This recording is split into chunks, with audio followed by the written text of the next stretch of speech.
The sky above is studded with stars and countless galaxies. In them we can read not only our origin, but also our final destination. The first phase of our journey is complete. We are ready to undertake the second.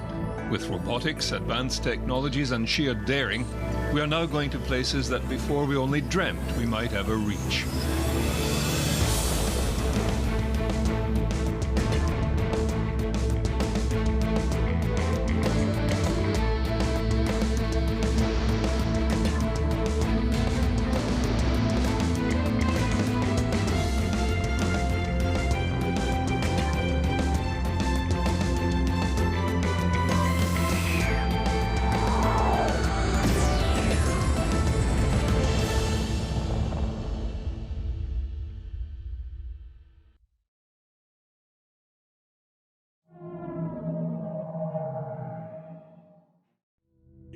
It was here at Peenemünde on the Baltic coast where the opening shots of the space race were fired.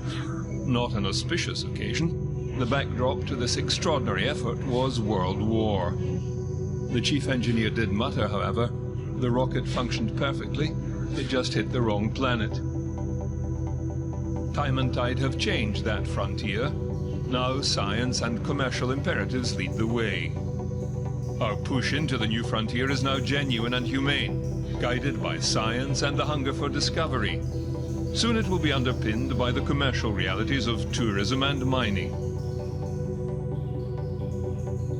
Research and engineering advances are ongoing. New communications and sensing technologies, new space systems for advanced aerobraking, new materials and manufacturing processes for new spacecraft, and safer launch systems. All aimed squarely at a return to the moon.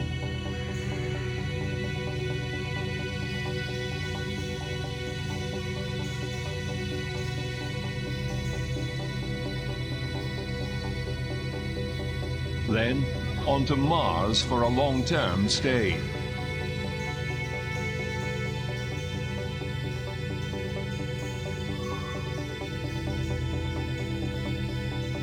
The human flight component would like to see an experiment where resources on the surface of Mars, rocks or the atmosphere, could be used to generate fuel or other parts that would enable future exploration and cutting the tie, so to speak, to Earth. So you wouldn't necessarily have to bring everything with you. You can actually manufacture it on the planet. And that's a really exciting additional component that we've been exploring or analyzing this.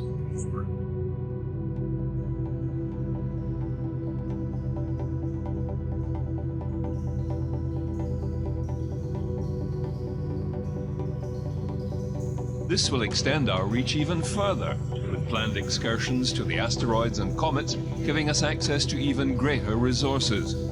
At the same time, it would help us protect Earth from wayward objects posing a threat to our planet.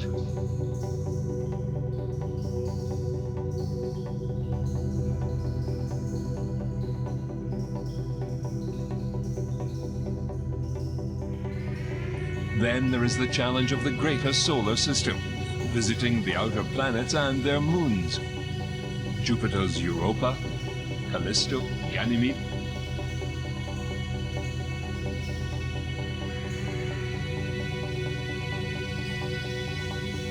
or Saturn's Enceladus, a potential life-harboring location.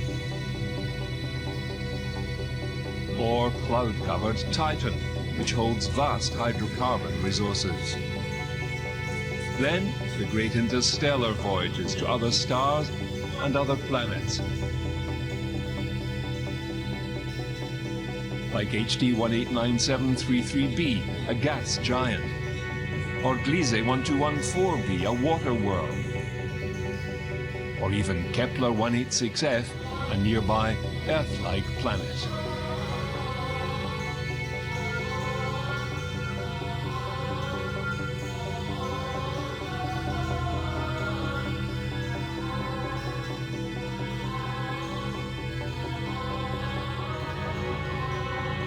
Our first stop in this journey takes us into orbit, where we can continue to look down at the world's changing environment and study the planet we call home.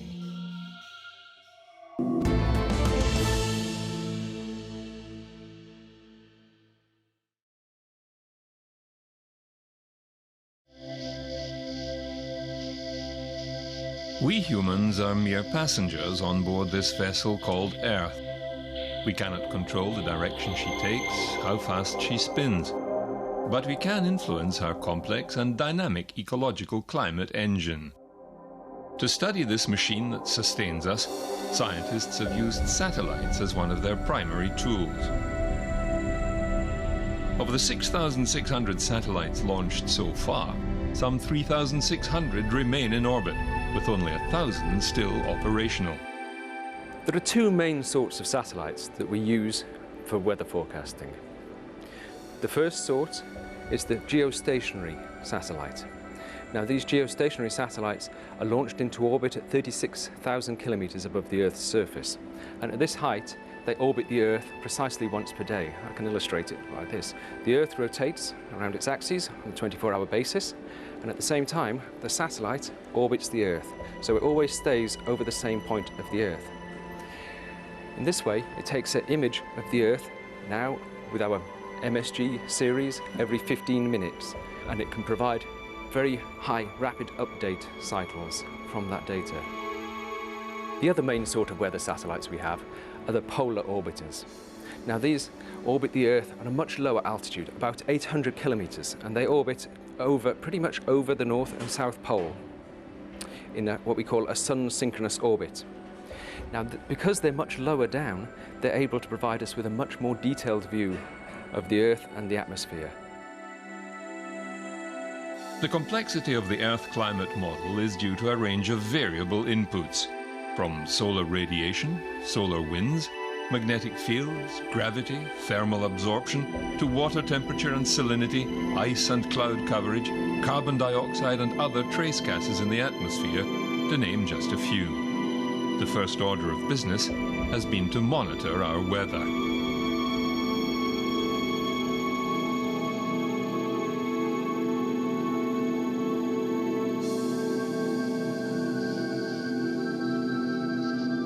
Maximum scientific value comes from long-term data gathering.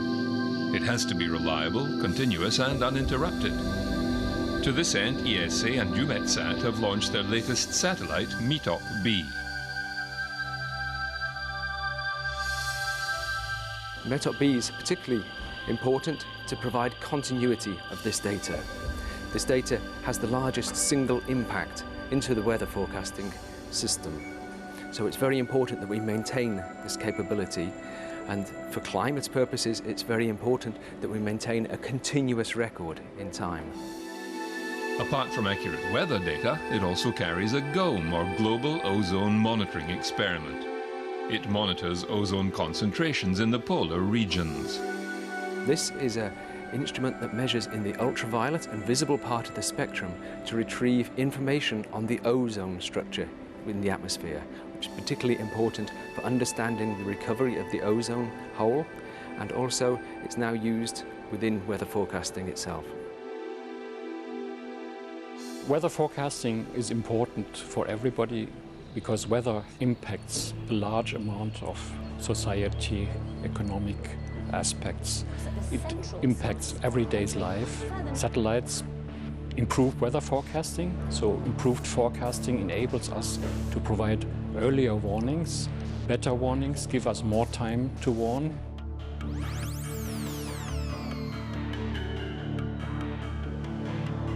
There is now a concerted and coordinated effort by the major space agencies NASA, ESA and JAXA, along with their international partners, to launch a series of next-generation Earth observation satellites, each with specific instrumentation to address the many variables making up our climate.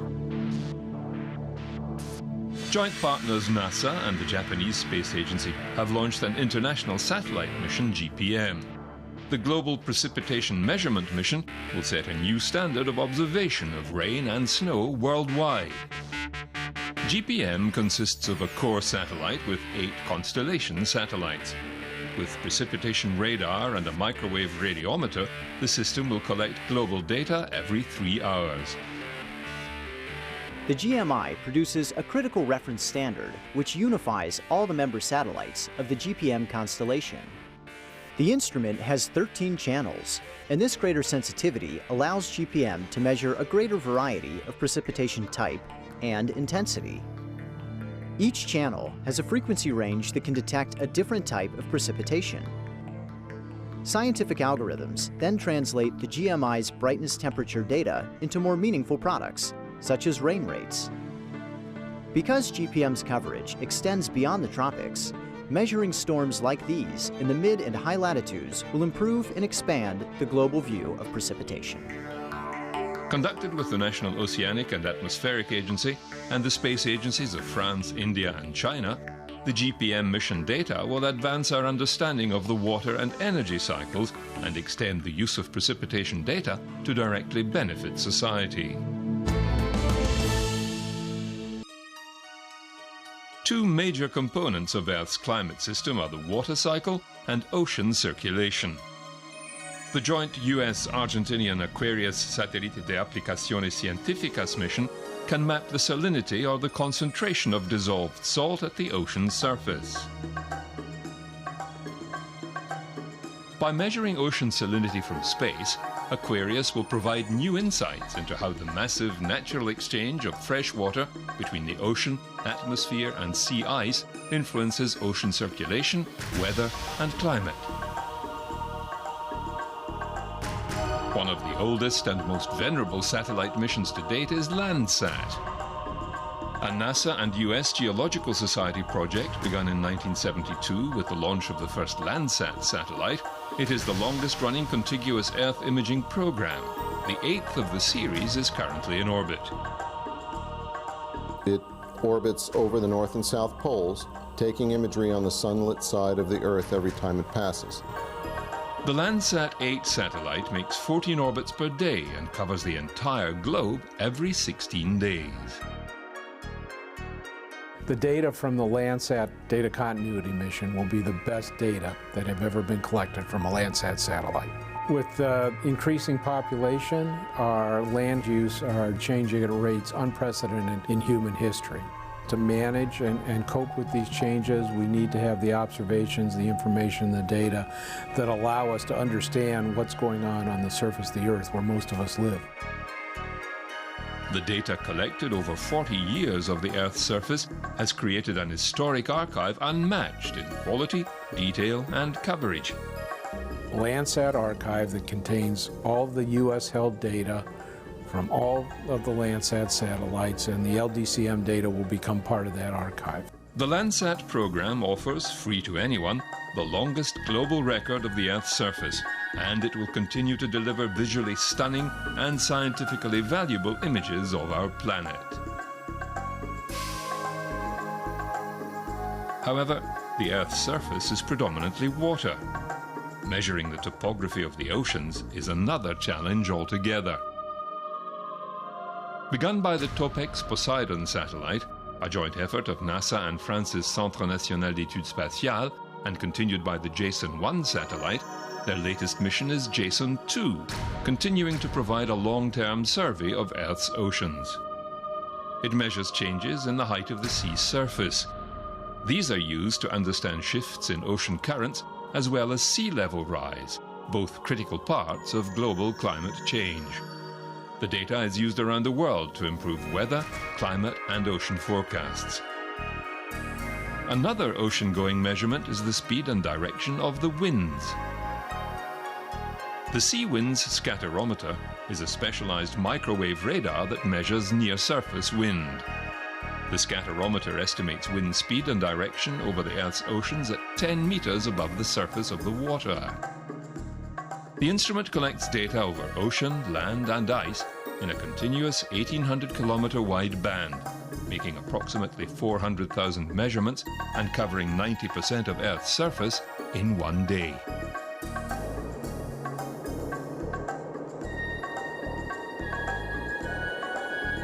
Earlier satellites could only image the uppermost layers of clouds.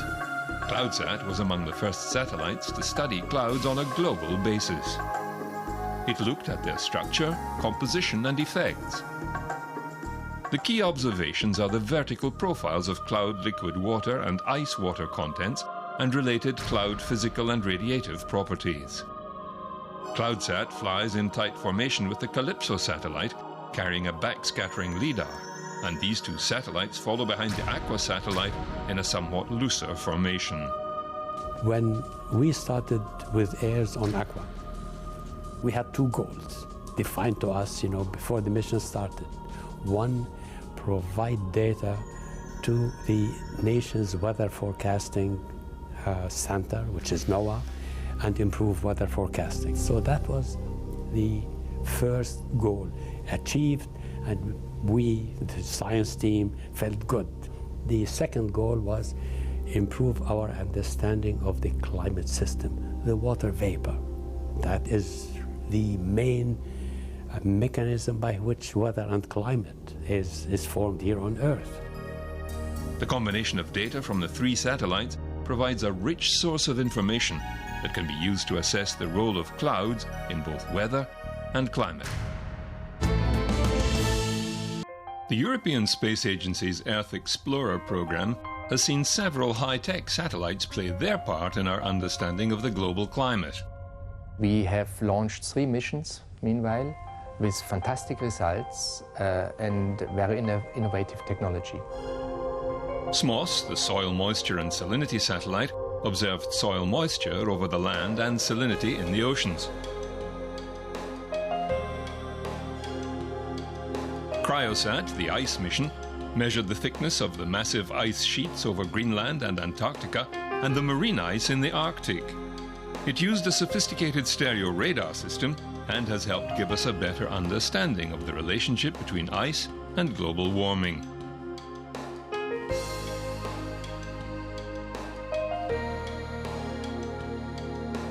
GOCHE measured Earth's gravity field with unprecedented accuracy.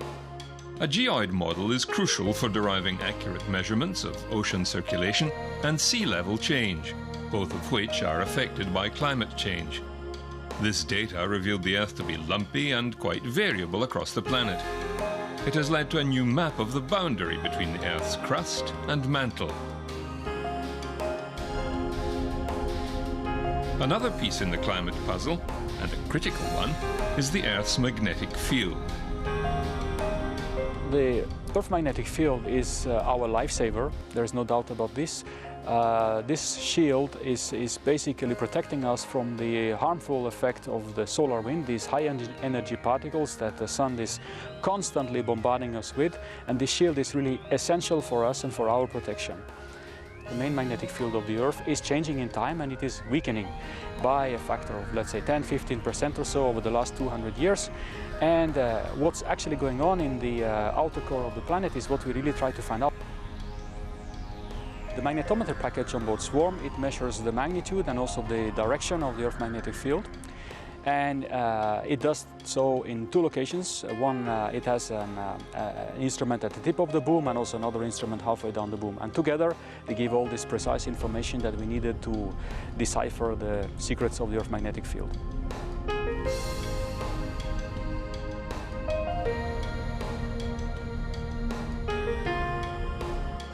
ESA is now developing a new family of missions called Sentinels as part of their Copernicus program. It is not sufficient to monitor the evolution of the ice cap or to monitor the sea level rise during 5 years and then stop. We really need to monitor those things over a very long time period. And this is what Copernicus will bring. It will bring a long-term frame for continuous monitoring of our environment. Sentinel-1A is the first of a 2-satellite mission that will scan land and oceans using advanced radar to deliver imagery regardless of weather. Copernicus is the most ambitious Earth observation program to date. The European Space Agency is putting together 6 families of Sentinels that will take care of the objectives of the Copernicus program, monitoring the land, the marine environment, the atmosphere, climate change, and providing a fast response to security and emergencies. In total, there will be 6 Sentinel missions, each pair of satellites devoted to specific observations. Each sentinel has a specific duty. Sentinel-1 is more specifically tailored to emergency response. Sentinel-2 is focused on monitoring of the land. Sentinel-3, together with Sentinel-6, is focused on the monitoring of the ocean and waters. Sentinel-4, together with Sentinel-5, is specially tailored to the monitoring of the atmosphere. The International Space Station is also host to several climate sensors.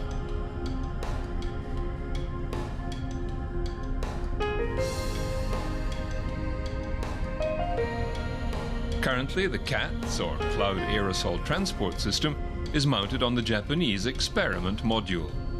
Using light detection and a ranging LIDAR system, it detects and measures pollution, dust, smoke and other aerosols in the atmosphere.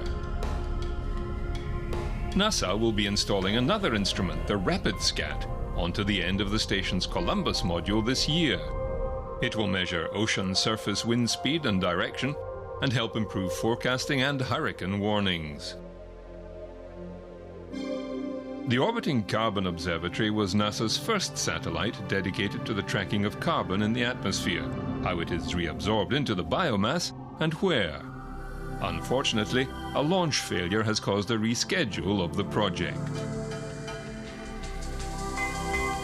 But we need the measurements that spacecraft like OCL will make in order to understand the processes controlling the rate of buildup of carbon dioxide in our atmosphere so that we can understand how it will change in the future. Other projects in motion include the Atmospheric Dynamics mission Aeolus with its high-power UV laser, which will measure wind speed, air moisture and dust particles to advance our understanding of atmospheric dynamics.